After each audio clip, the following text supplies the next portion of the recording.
everybody.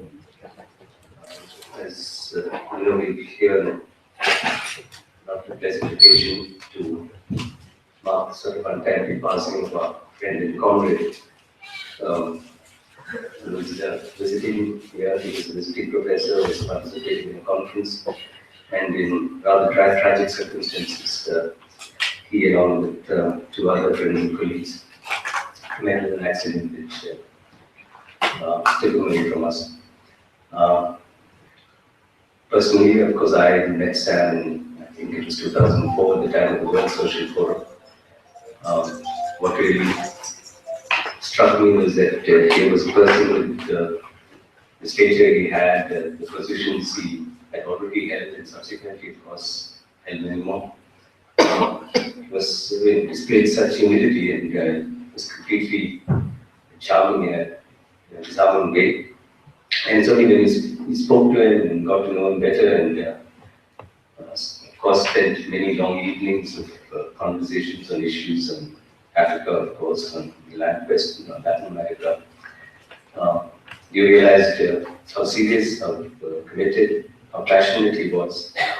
And for many of us, for me since then, and for many others much longer, it was an extremely rewarding, enriching learning experience, knowing and interacting with Sam in different fora, and fortunately for us, many times in India, in different cities in India.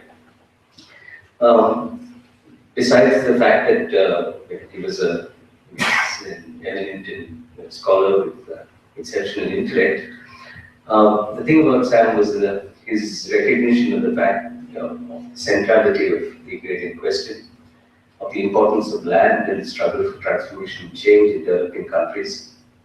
And it was difficult, I presume, though he never displayed it, to come from a country like Zimbabwe, which for a long period of time has been under attack in the international media, in academic circles, in the West and elsewhere. And here was a person in a very sort of calm, reasoned way would make out a case on why these views were misplaced, that despite the many faults of Zimbabwe and other African countries, they had achieved much, done much for their people, the governments there, and that we should take this into account in assessing the role in particular of imperialism in Africa, and of course Latin America and elsewhere, in undermining these efforts and the struggles which have gone to establish states which can try and make a transformation which can improve the lives and standards of living of their people, despite the many blemishes of elites who came to rule in these countries. The other aspect of Sam, as he was known to all of us, was that he believed in having to build a new generation with a heterodox position of interacting with them, of not really, I wouldn't even say, even though you needed to put it in those words, of training, putting them through training workshops and conferences. But he believed in the need to actually create another generation which will keep alive a tradition that can inform, in terms of knowledge, the struggles which must continue to transform undeveloped countries across the third world, and of course in this case especially in Africa. But because he was so widely traveled, headed pedestrian, his knowledge actually went far beyond the African continent and included India, which I think he sort of loved, and much like coming to where he came here and again and again, and as I said, we were fortunate for that reason. Though this is sort of formally being done as an event of the School of Social Sciences, I think this is something which brings together from people from the rest of the university, as well as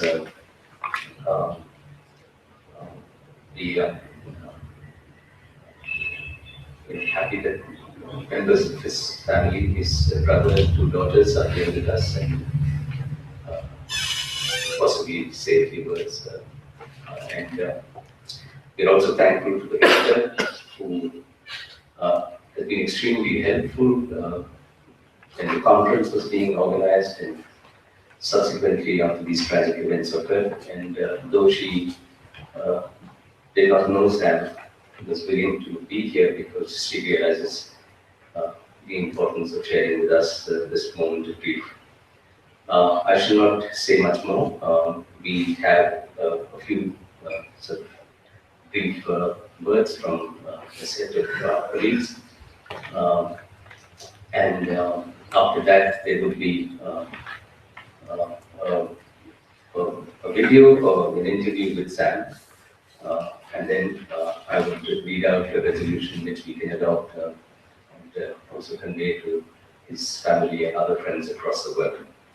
I think I'll begin by requesting Professor Sudha Pai, Director, to say a few words. Thank you.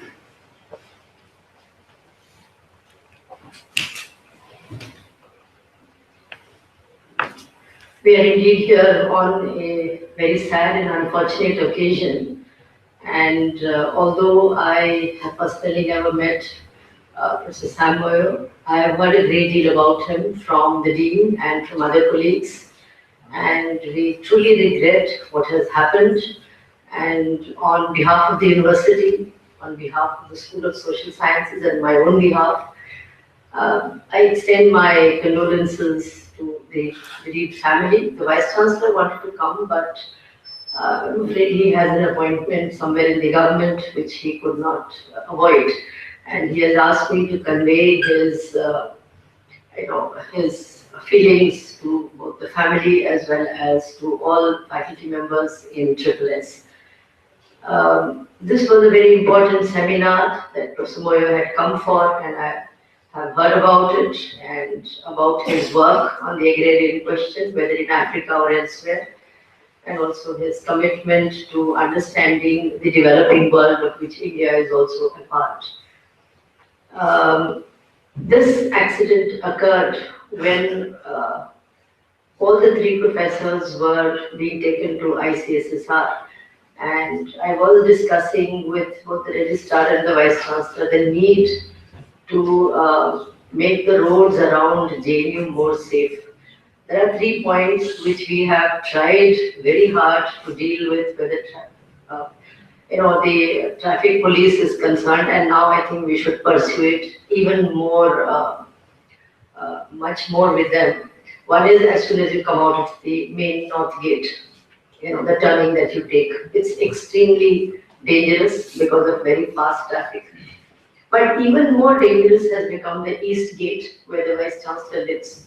And moving out of the east gate and going towards ICSR itself is a very dangerous point. I agree that the traffic has increased tremendously. In fact, recently we had an alumni meet which the Vice Chancellor was kind enough to do in that big garden which he has on the side of the road. The traffic was so bad we couldn't hear each other in the open. It was really bad, and as it becomes evening after 6 o'clock, it becomes worse and worse. The third point is, of course, that a lot of our guests live at Chintan, that is the ICSR guest house. And the turning to the ICSR guest house where this particular incident happened. So I think there is need to do that, and the university needs to take cognizance of it, and to have either a red light or speed breaker or something, and we will discuss this and try and make the roads around JNU more safe, because this has become for us extremely important. We get a lot of guests who come to see us from the north gate, from the east gate, and as I said, live in ICSR. So this is something that has been taken note of, and what has happened is extremely unfortunate, and I regret it a great deal. And we hope that in future we'll be able to make the area more safe. And I join you all in, conveying my feelings to the family and to the entire academic community. I believe this is being streamed live, so that all his friends and supporters can, his friends and academic comrades can see this ceremony, and so we reach out to all of them and we convey our very heartfelt grievances, unhappiness on what has happened. Thank you. Thank you. May I now request Professor Rosa to say words.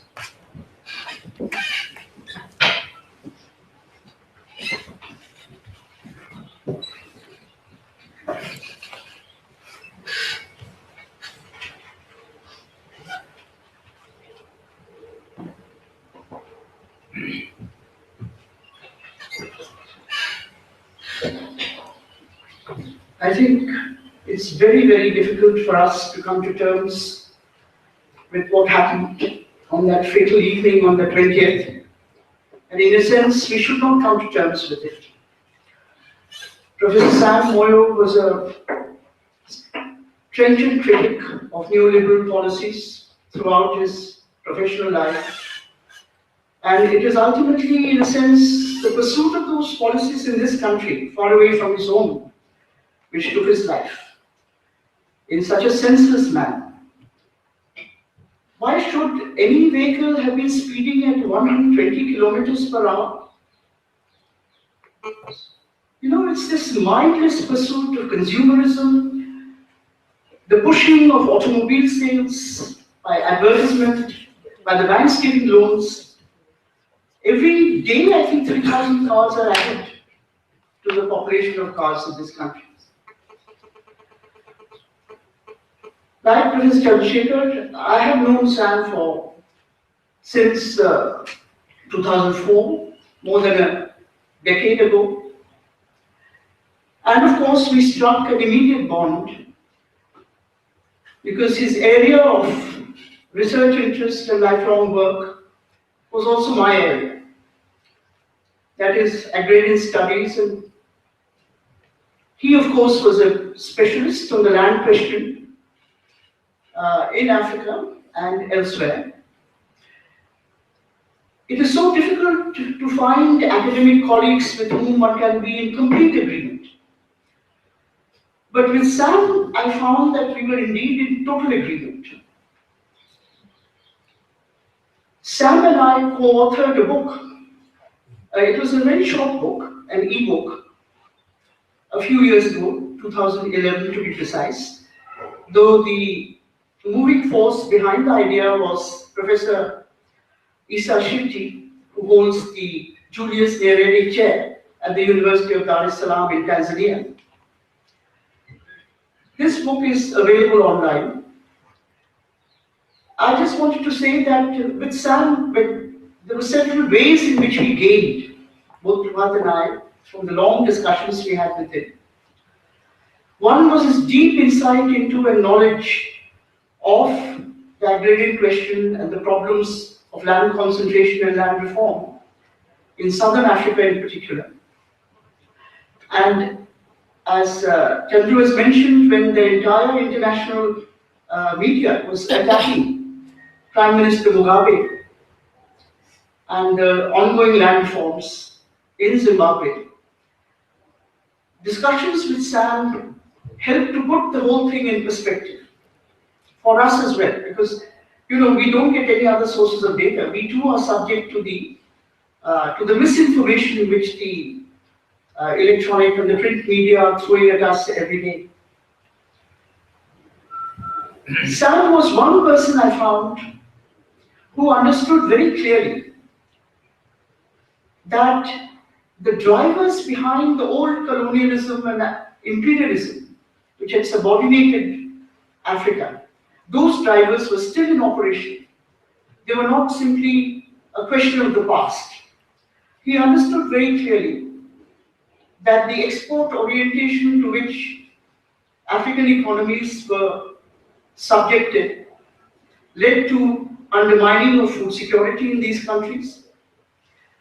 And the part of his work which I found most interesting was where he spelled out the ways in which the entry of transnational corporations into African agriculture and the recent land grab which is going on in Africa, and in which Indian capitalists are also participants, in what way they were undermining present agriculture and subsistence self-sufficiency in food.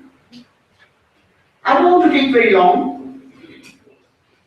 Our hearts and minds go out to his brother, his two daughters who are here, and to other family members. We can never be sorry enough for what happened on that Friday.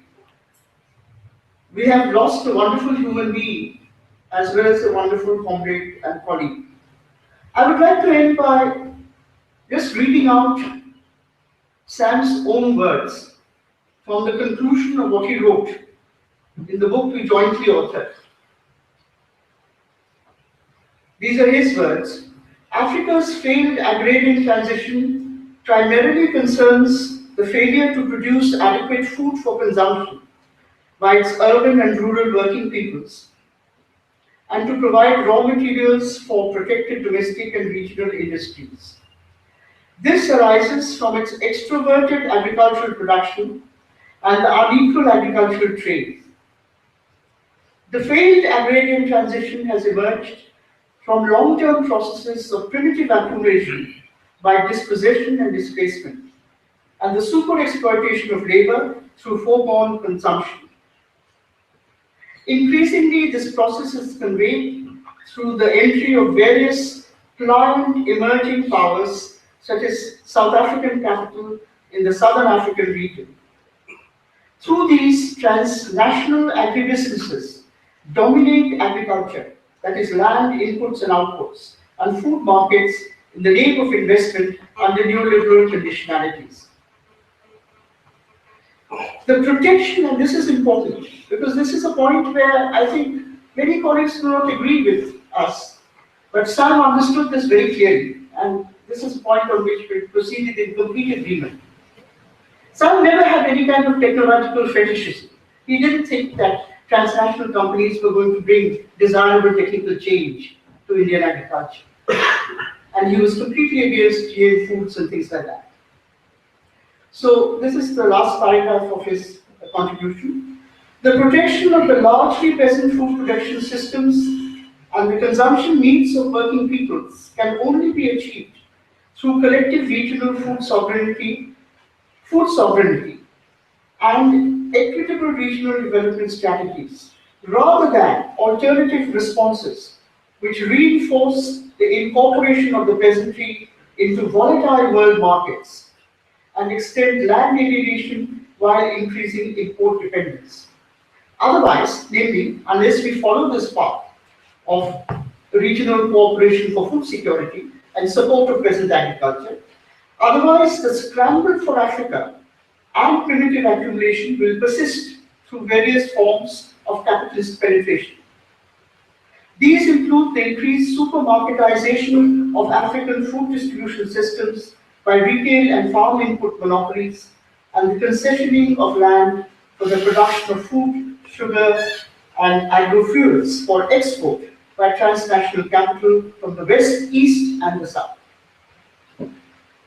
While we celebrate his life, let us remember the message of his work as well. Thank you.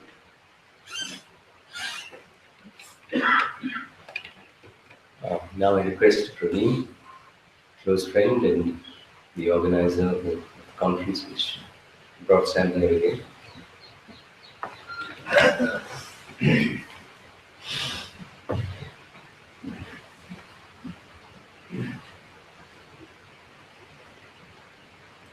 To mourn Sam is impossibly difficult.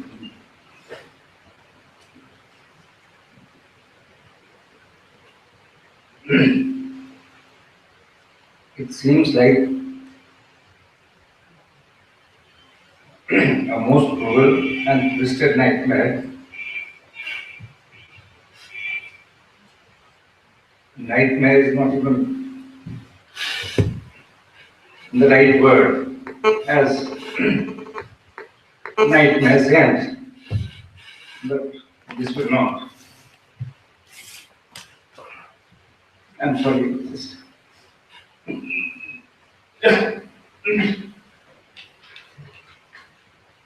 I didn't want to speak. As some of you know, for well over a decade, I was fortunate to be a very close friend very close to him, professionally and personally, along with a network of comrades from different parts of the world, particularly the global south. Sam was tireless and unwavering in his quest for a humane and just social order. One of the institutional expressions of our shared dreams, journeys, and at times hunting together has been the Radiant South Network. He was not only the cementing force of the network, but also its heart. The heart has been wrenched away, and we are gasping for breath.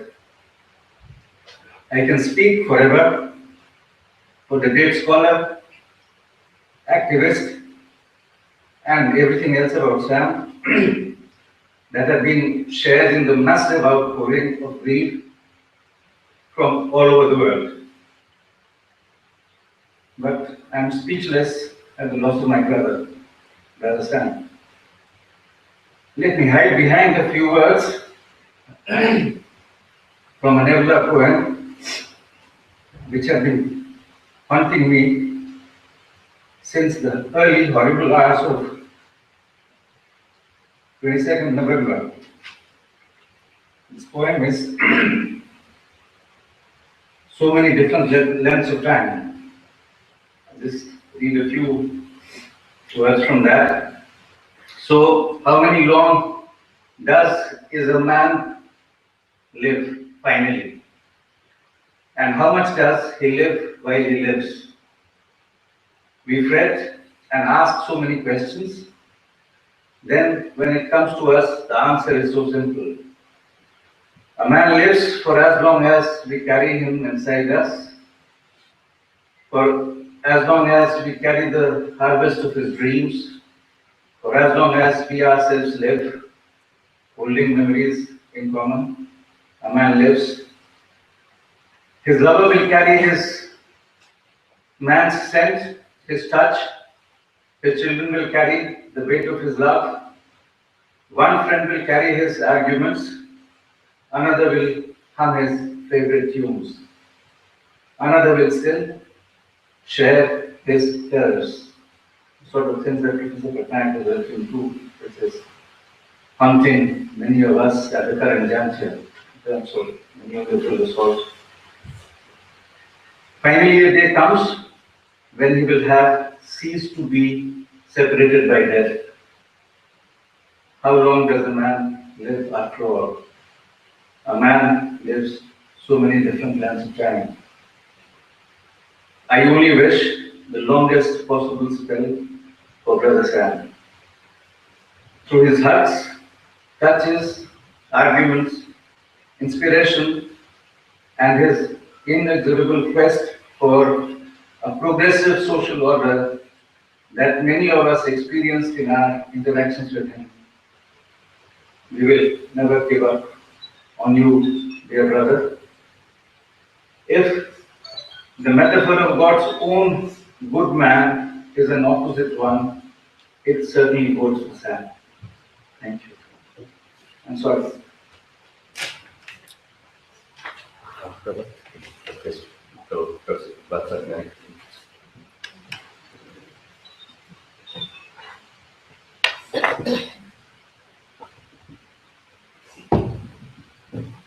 Absolutely everyone who came across Sam was struck by the extraordinary qualities of his head and heart.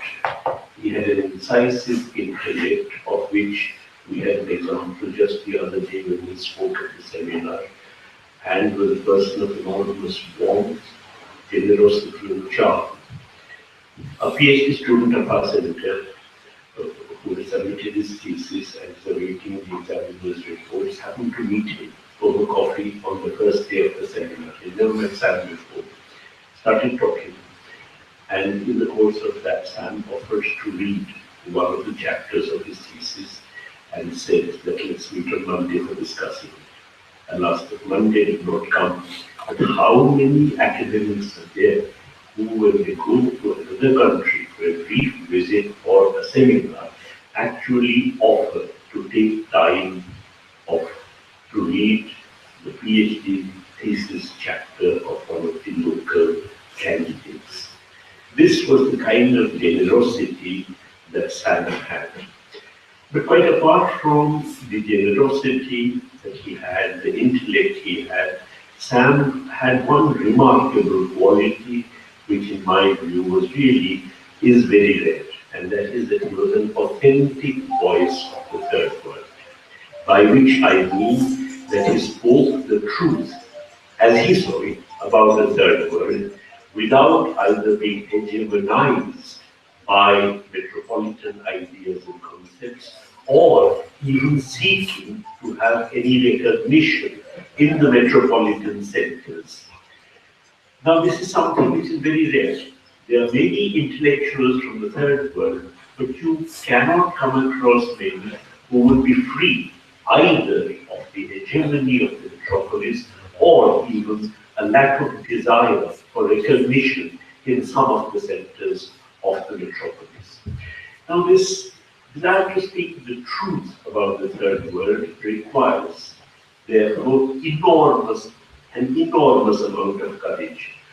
In my 4 decades or more of teaching, I have become extremely aware of the ways in which the so-called profession of economics tries to prevent you from speaking the truth.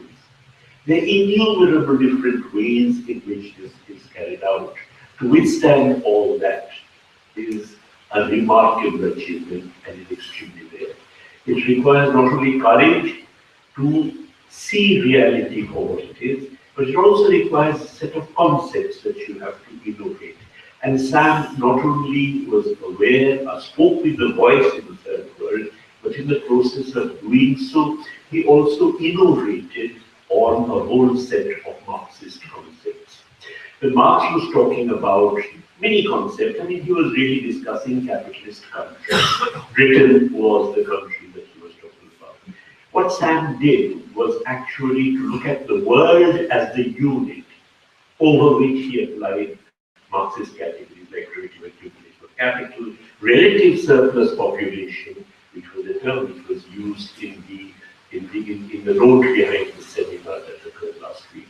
So he actually used Marxist concepts, not for particular countries, but looking at the world as a unit over which capital accumulation was taking place. And that would be a remarkable contribution. Sam not only personally showed this exemplary courage and integrity, but what is more, he actually was engaged in a whole project to counter the hegemony of imperialist ideas, a project in which Praveen, Yeros and others have been involved. And that project, among other things, also is the one whose output is the Imperial Sounds Journal and many other similar ventures. In the sense, in the seminar for which he had come, is really part of the output of that particular project. I think, of course, even though all of us are extraordinarily shattered by the news and stuff of States, that project must be carried forward. And while I express my condolences for the family, I very much hope that those comrades of Sam, like Praveen and others, will be deeply involved in this project, find within the resources to carry it forward, because that would be the best tribute to Sam's memory.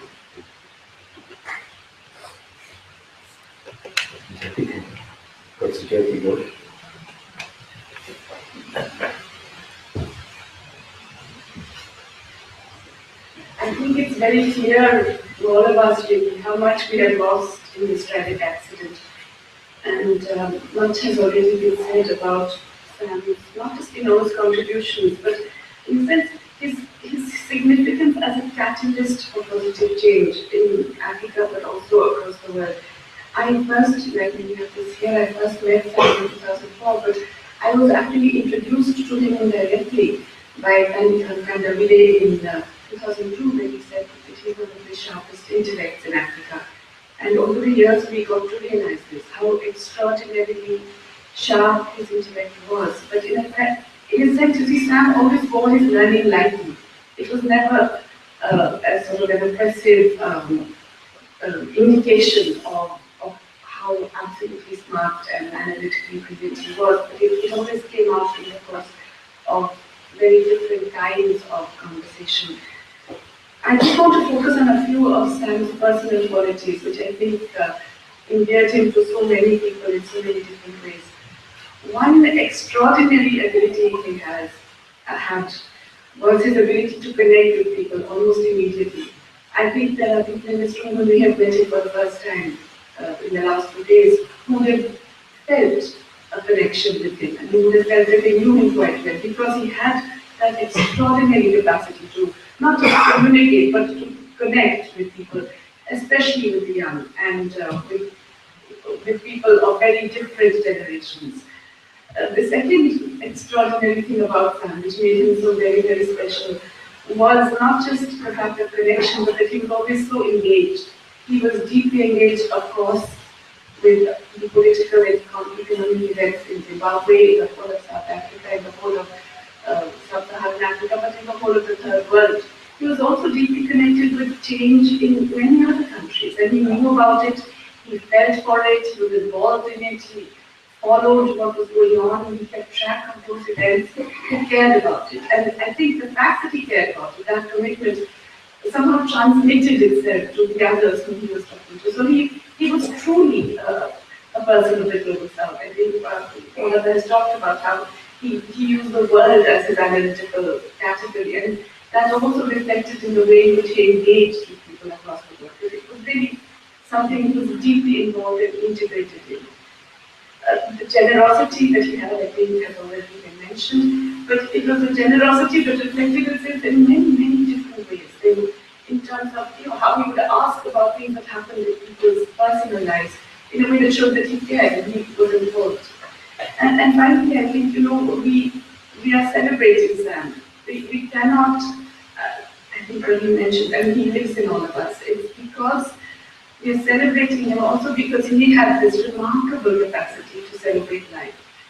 He lived life to the fullest, often in very, very adverse circumstances, but he still managed to extract the best of life. And truly, I think, he appreciated the good things in life. Not the good things in a material sense, but the good things in terms of friendship, companionship, love, the appreciation of other people, good discussions, tremendous arguments that had all kinds of angles to them, in which all kinds of ideas came out, the toing and throwing of different intellectual constructs, the appreciation of other people.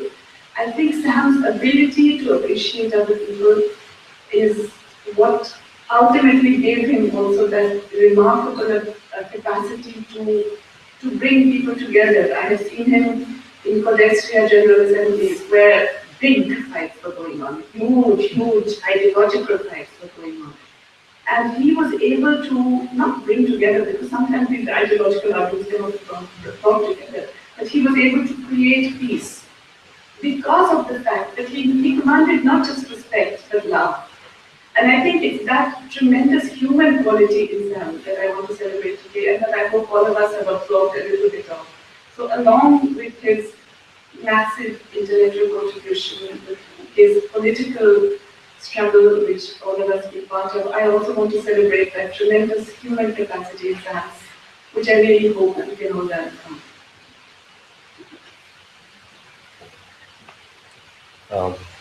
There are many young people here who've not merely met and known Sam, but have also traveled to Zimbabwe. We thought these a couple of them should say something. First, may I invite Manish to say a few words.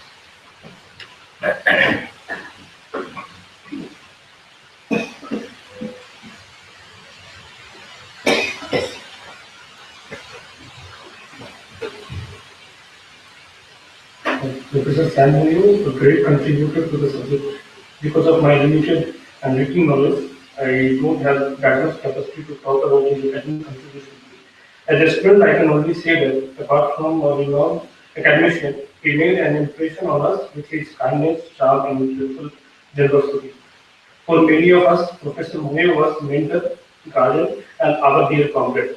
I feel myself lucky as I got some opportunity to interact with Professor Moyo in conferences in Delhi as well as in summer school in Harare. I feel myself really very lucky. When I think about him, I recall 10 days ago when me and Santosh were waiting outside airport. He came out. He came out with his usual smile on his face, and uh, and and he said there, "Hi politician, how are you?" He used to call me politician. From that early morning uh, outside airport to his last breath inside ICU, many times I was with him. The night he took his last breath, doctors called us inside ICU, me and Abhi went inside. There, doctors were doing some checkup. One of them came to us and said, wait for 5 minutes. Looking at, and we were just looking at him, and he was very looking calm. Finally, doctors came to us and said, he's no more. It was a terrible experience that I cannot describe in words. 2 days before his arrival, Professor Isna Prasad was threatening us, "Okay, take care of him, otherwise Praveen will beat her and she will beat us." And Praveen sir also, after some hours, he said, "Better Sam ka dhyan rakhna, wo mera bada bhai. Take care of him, he's my elder brother." The time I was in ICU, I was just thinking about this unique friendship, and I was feeling sorry and thankful. Neeraj?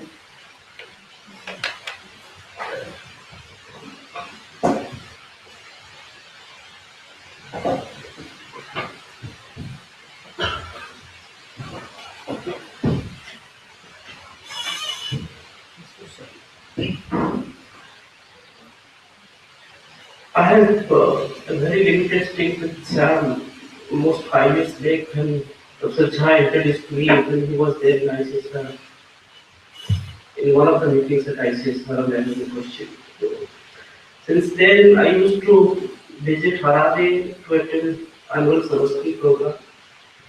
And yeah, the idea and the intellectual work that he had during his professional career. No, I used to call this trio, basically Shyam, Praveen and Darius, and that got strength and Sandeep joined to articulate the ideas and brain behind counting the category of thoughts in bringing that journal. Agrarian, political economy, and some political economy. And I can't spare any words. I mean, already much of things have already been spoken. But two things I would like to share. Whenever we used to visit Harare and whenever we used to come to Delhi, and I'm sure everybody knows that Robin used to say he's my elder brother.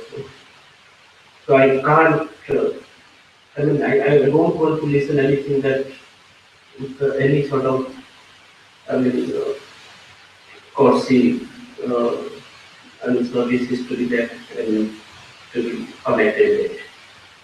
And I've been with all these three, including Sandeep, and part of this journal work since its inception.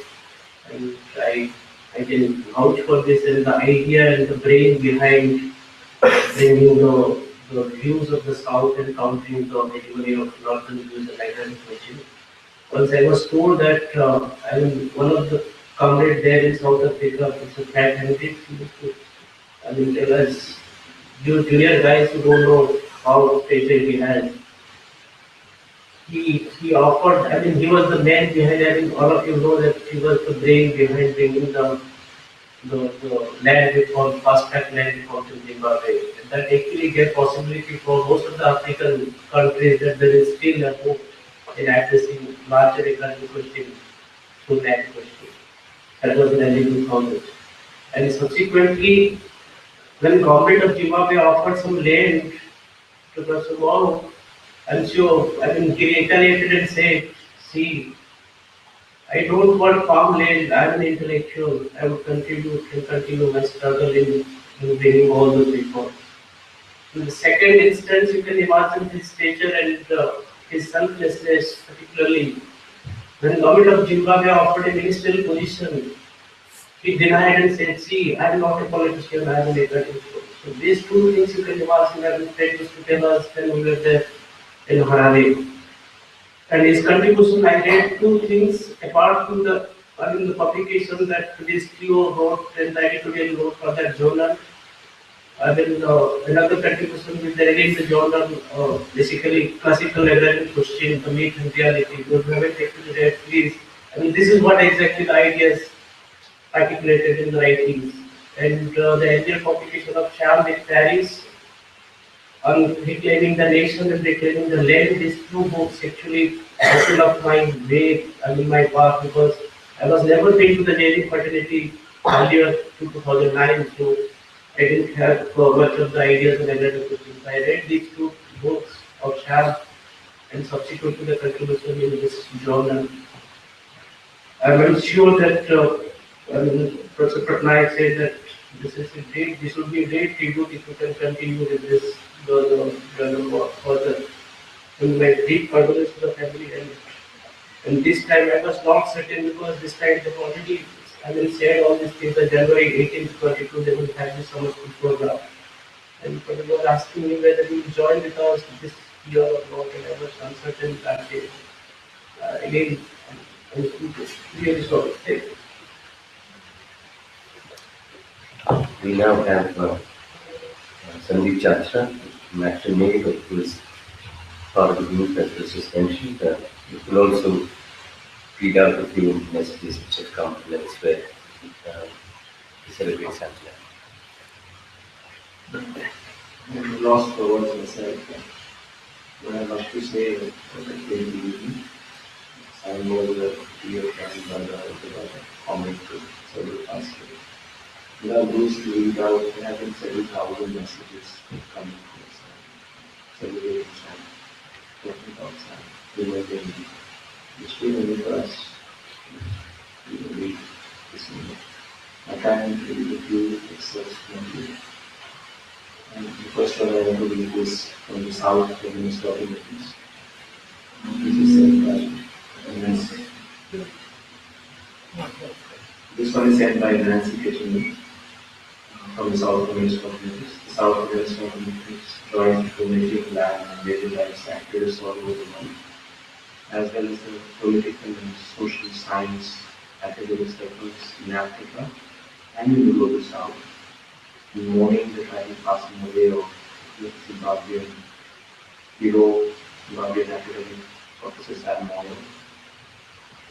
And with progress work, we emphasized and sought to reverse the impacts of the global inequitable race, gender, and neo-colonial relations that frame the lives of majority of Indian communities and economics in the global South to this day. As the founder of Africa Institute of Agrarian Studies based in Hawaii, and through which he actively worked to strengthen the South-South solidarity and South-South collaborative partnerships, including the Agrarian South Network in the journal that was talked about, the Journal of the Great South, which has been published for the last 4 years. Along with his knowledge and activism, we will not forget the intellectual generosity and accessibility, which we also talked about his human qualities. He touched everyone he came in contact with. He made him a mentor to over 2 generations of scholars and activists all over Africa. May his legacy shine on, and may our common struggles for a just world continue. Go well, dear friend, and comrade, dear brother, Sam. The next one I read is from Yeros in the London School of Economics. I will do excerpts these to a very long message. Here it says, I first got to know Sam in the 1980s when he was working at the Zimbabwean Institute of Development Studies, then a think tank at the graduate's office. As a PhD student interested in similar themes, He was always welcoming and encouraging, as he has been to so many others in several ways. Over the years, we had many conversations, always challenging, always inspiring. We did not always agree, we did not agree on several counts, but I've always massively respected his commitment, his integrity, and his intellectual depth. But Sam's scholar activism was not just focused on Zimbabwe. He was frequently invited by governments, social movements, and others around the world, and particularly in Southern Africa. His experiences in Nigeria, teaching at the Calabar and Port Harcourt universities were influential to giving wider perspective and meaning. His ongoing contributions to South Africa, Bangladesh, Southern Africa, Bangladesh have been brilliant. I switch a little bit. Sam's intellectual leadership has inspired me. He was still recently the president of Austria, the Council of Development of Social Science in Africa, and was the director of Southern African Institute of Policy Studies. And Sam was just sharing his advice, just being the vice president of the World Economic Association. Since being established in 2012, he's talking about African Institute of Agrarian Studies. It has become a center for training, research. We talked about the two generations of activists and scholars. That's what Sam is doing. With the passing of Sam, we've lost to time. I will miss our intense conversations on this veranda in Borodale as we nested and tested our ideas and findings on each other, and as we smoked curiously. I was always several steps behind Sam, and it took me days to digest the content of our lengthy exchanges. But they have always been important and informative, even when we disagree. This is a terribly sad moment, and a tribute has been difficult to write. Professor Isa Shevji summed up the words of many people's feelings well on the post on Sunday. We lost one of our greatest comrades, utterly committed, a most unassuming scholar, and an absolutely decent human being. So thanks, Sam, for your friendship, inspiration, and commitment. We will really sorry this. It's quickly going on. This is from Antonatia Borges. Antonatia is the wife and partner of Marcelo, who is at the ICU at the same hospital. They work together in Paris as well. And I just read a few lines from what the message Antonatia has somehow summoned up the courage and time to write. She just reached Delhi for class with Sam had close relationship with Brazil. He was visiting professor at several universities like the Universidade de Brasilia, UMB, Universidade Federal Fluminense, UFF, and Universal Federal University, University of ABC. I can't read the Portuguese here. One outgrowth of that close relationship is the International Journal of the US South we talked about. So Antonia talks about it, and then she talks about Sam's publication. Nadia is here. And I end, there's too many messages, friends. I end here with a lovely poem of Professor Isa Shevji, just written and sent for Sam. I read out the poem. Sam, you live, poem is titled Sam, you live. I come not to mourn you, comrade. I shed no tear, my friend. I refuse to say ole, to say sorry. Why should I? I refuse to bury you. How can I? For you live. You live in me. You live in many across the globe who loved you, whose lives you touched, whose hearts you cuddled, whose minds you tickled. I come to celebrate your living, comrade. I toast to your ideas, my friend, over a glass of Sahara and a plate of Nine Choma. In the Rose Garden, in Sao Paulo, in New Delhi, I'll sing praises of Sahara that unites the continent, as you did always. I'll pontificate on Sahara that embraces civilizations, as you preached and practiced. Amen. I know this is not a poem, not a flowery prose. Porojo is chatter. Porojo is maybe, who cares? It is for my friend and comrade. For my compassionate companion, straight for my heart and soul. Yes, it is to you, my friend and comrade, for you live forever. This I should keep 24/11. Thank you. We have with us, it says, in saying, three members of Sam's family. Um, Sibunge, Condolence, and Mabena, his brother. I request Sibunge to share a few words with us.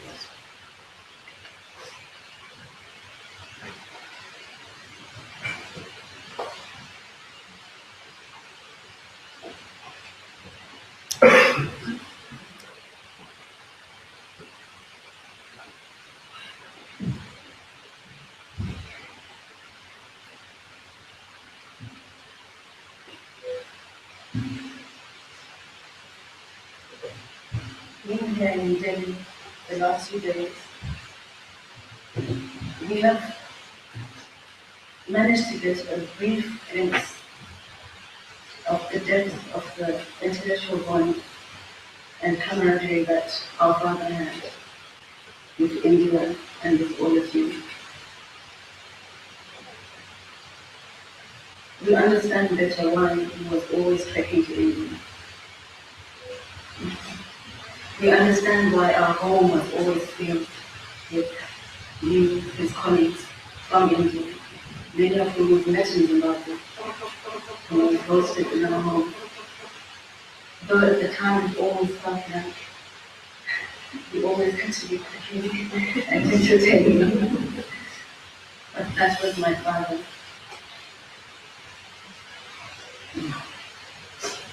Sam truly believed his line of work was critical to the empowerment of many, particularly disadvantaged, the marginalized, women, and us as family. In his doctoral thesis, which was published in 1994 on the land question in Zimbabwe, his simple dedication was, "For my daughters, may their land rights be respected." And I remember working on bibliography for my father during that project, and it being just a source of pocket money. But over time, truly getting to comprehend what he meant and his value. He embraced so many people. Our friends loved him. He was so much fun to be around. He's a piece of charm, his generosity, and his convincing arguments. In fact, as one of the colleagues mentioned him reading doctoral theses for many students all over the world, I recall my own, which I refused my father to read. Why? Because I knew he would make me change everything completely. And my only focus was to get it done in the mold that I was in, according to the program that I was in, and get it finished without being swayed by the truth, as you would say. He valued and loved his family. We would often hear from his many friends of how he was so proud of us, and we talk about us. Many knew us without us even knowing them. We were always dear to him, and proof of this is that yesterday when my sister went to pack his clothes, when she couldn't find a particular shirt that he gave him as a Christmas gift 2 years ago, a teal shirt with some prints in the front, which he always carried around with him on his travels. She wondered, where is this shirt? And when we received and went through his belongings from the hospital, he was wearing that shirt on the night of the accident. We were at peace, knowing that he was here in Delhi, where he was happy and with his family. when we eventually lost him in this tragic accident. We're at peace knowing that we have family and we have fathers and mothers here that have been in his life all these years. We as a family would love to preserve his legacy and would truly appreciate your assistance to make sure that it stays and lives on. Thank you. Thank you.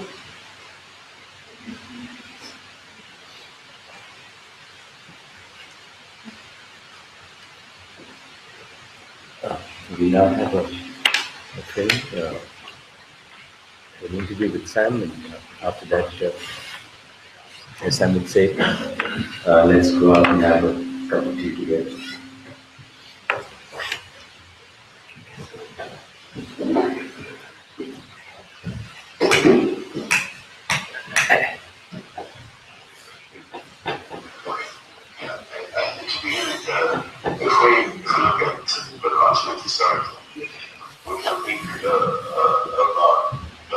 Situation and the penetration of capital, transformation of capital in three zones, more or less three modes. We have the subsector colonial parts of Africa, predominantly Southern Africa, as well as Kenya, and in North Africa, Algeria, and Egypt, and so you have the alienation of land, foreign and large capital, creating big estates. Mostly of settler type, settlement, family, large-scale family bands, capitalist farms, reliant on cheap labor from these projects in the labor reserves. So, for instance, if you look at South Africa and Zimbabwe and Namibia, which were the core settler countries, they relied from labor from the alienated within those countries, but also within the region, Malawi, Zambia, Botswana, Lesotho, all became labor reserves that supplied the core. And so the agrarian relations were hinged around land alienation, cheap labor supply, and labor policies that compel the supply of cheap labor. So that's good. We can call that a settler zone. And by and large, about 8 or so countries on the continent, as I've mentioned. And then you have the policy that emerged in West Africa and parts of East Africa, more or less what we can call dominated by merchant capitalist penetration of agriculture through private trading houses, transnational trading houses, which also operated in Asia and Latin America and so forth, which extracted surpluses from the peasantry through monopolistic, even monopolistic marketing arrangements protected by the state and channeled mainly to the colonial markets, supply colonial markets. Their exploitative relationship, but which nonetheless led to a differentiated development of the peasantry. Small scale, small farm, family farmers proper, but differentiated with, say, 5 to 10% of those populations of farmers who are becoming richer farmers or bigger, small scale family farmers. And this is where you have the exports of cocoa, coffee coming from that, and labor supplies from the northern part of the Sahel. So the relationship became more or less of informal labor relations, land labor relations with tenancies from laborers in the north, and a concentration, a differentiation that created a thin layer of highly commercial peasant, richer peasant farms. So that was the second most dominant. The third is what Samir means to propose this new reformulation. That is what we call the concession, Africa of the concessions, and this is in the Congo, the Congo's The Central African Republic is a combination of mining concessions and agricultural estates that by and large didn't promote settler capitalism, didn't promote organized peasant agriculture, promoted a few estates, plantations, extracted timber with cheap labor, forced labor. They had that tradition of an estate agriculture with a peripheral peasant agriculture that was not integrated into normal market substantial, but provided labor to these estates. So this historically has been a challenge for in the golden years after the Second World War.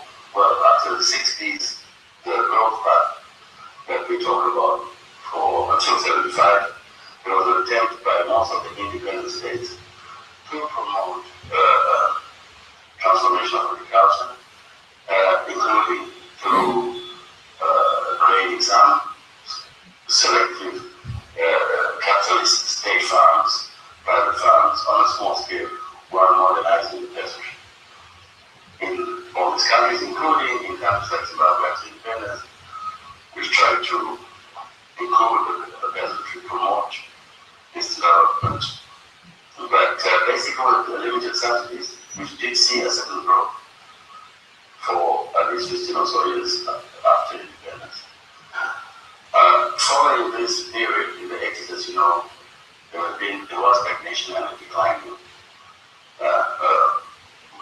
rate of production of mainly foods, and until the trade, as we know, everything went down the hill, although there had been substantial growth.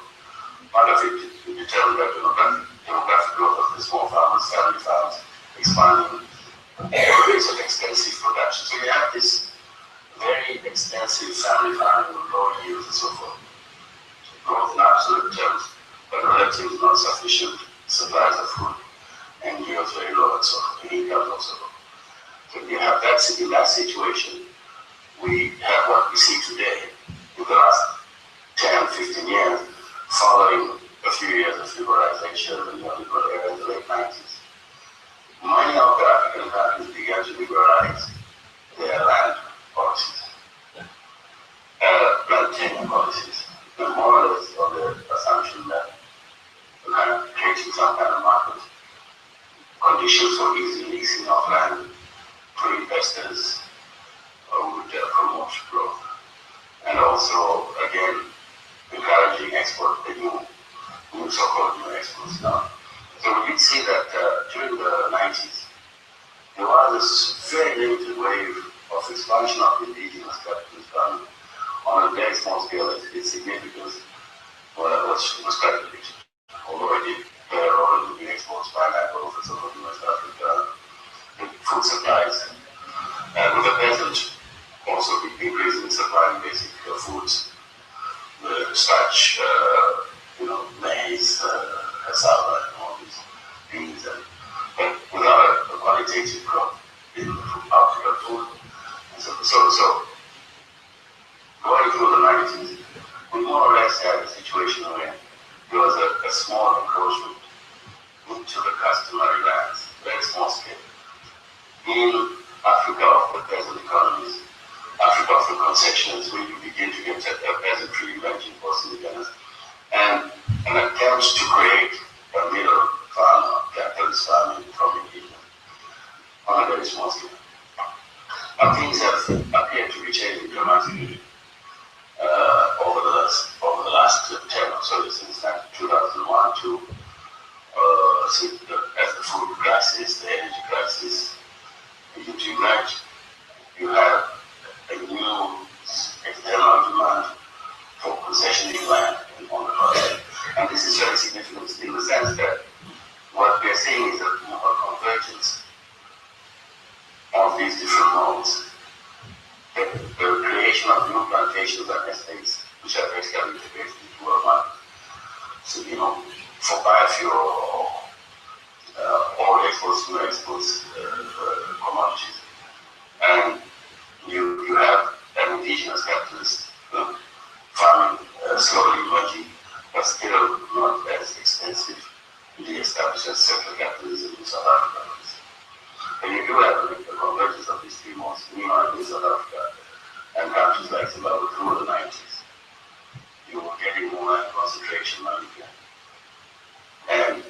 getting the expansion of transnational corporations, which would tea and so forth. And then spreading their wings into Mozambique, Zambia, the DRC, the Congo, into Nigeria. And from the late 2000s, you have European capital and some Asian capital beginning to secure land. Contrary to the common belief that the Chinese are buying up most of the land in Africa or the Indian, it's basically 55-60% of the new acquisitions are from Western Europe and the US, into Sudan, into Ethiopia, and so on. And so you do have, from some of the more or less semi-peripheral countries, well, including China, India, Gulf countries, they take their second place. About 30 or so percent of the land that is being bought in the States comes spread across those. And domestic capital from within. So, for example, Kenyan capital buying into Uganda, Egyptian capital into Sudan, Nigeria, Uganda, and so forth. So you have a new dynamic of land acquisition, so which suggests a movement to a convergence to what I am trying to call a tri-model agrarian structure. That is what we can see. Peasant, middle farm, capitalist farm, more or less family farm. Many of the family farm companies are still mainly owned by family units, and then corporate estates, which are transnational with a few local banks. So the scenario is this negotiation of the African governments in basically about 15 countries out of the 54, 56, if you like, with South Sudan and Sahara. In these 15 countries, there is a significant entry of estates, corporate farming on large estates. Sudan, Ethiopia, Mozambique, DRC,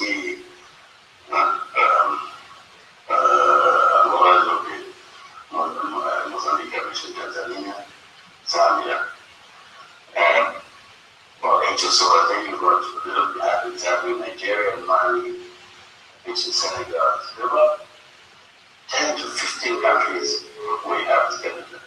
And very interestingly is that you also have about 6, 7, 8 countries, European countries, British, Americans, but 8 or so countries which are dominant in the buying or leasing of land. Yeah, and this is significant. The figures vary, but this is also good. We're talking about between 20 million hectares at the lower scale of 20 million arable hectares, up to 50 million arable hectares. Now 20 million of arable land is a lot of land, because a big part of African land is not necessarily arable land. The development of arable land is quite a huge investment. The extension of it is quite something that takes a while. So it is a significant development, but it does not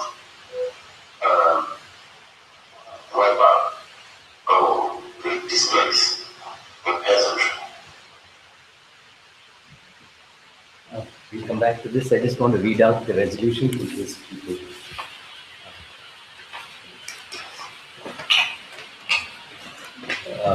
this is on behalf of this meeting.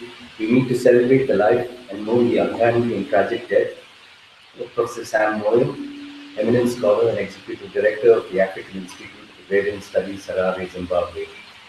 Professor Moyo was in India to participate in a conference on daily questions in the Global South at this school. He was among those traveling a car when it was involved in a horrifying accident in South Italy. 2 other friends and colleagues, Marcelo, Rosa, and Yeros, were seriously hurt, but Sam was critically injured. After a valiant struggle for survival, he passed away in the early hours of 22nd November 2015. He and JNU are devastated that this terrible event occurred while he was a guest at the School of Social Sciences as a visiting professor. A progressive scholar engaged in research on the social and economic transformation of the underdeveloped countries, especially on issues related to agrarian change. Professor Moyo held a range of academic positions in universities and institutions across the world. He also served as the president of the Council for the Development of Social Science Research in Africa, was a member of the Executive Committee of Indian International Development Economic Associates, and a founder of the Agrarian South Network. A man of exceptional intellect and passionate commitment, Professor Moyo was Sam to his comrades, friends, colleagues, and collaborators, was much respected for his immense energy and unfailing integrity, and deeply loved by many scholars. He befriended and influenced across the world because of his unassuming charm. India was among the countries that were the target of his attention, and over many years of visits, he had built up a close relationship with more than one generation of social scientists in this country. His passing leaves a void that cannot be filled, and he will be sorely missed here as elsewhere. But given the influence he had before his life came to an untimely end, his work to extend and strengthen the understanding needed to build a better world will continue. Sam is survived by his wife and children, to whom we extend our condolences, and to the rest of his family, with the promise that we will celebrate Sam's life and honor his work and commitment in the years to come.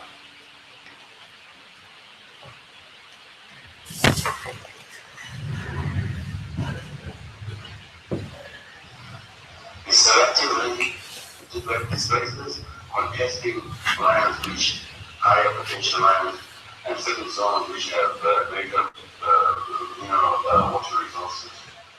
So you have a kind of a concentration of land, high quality land, while maintaining what I would call this tri-water before. So,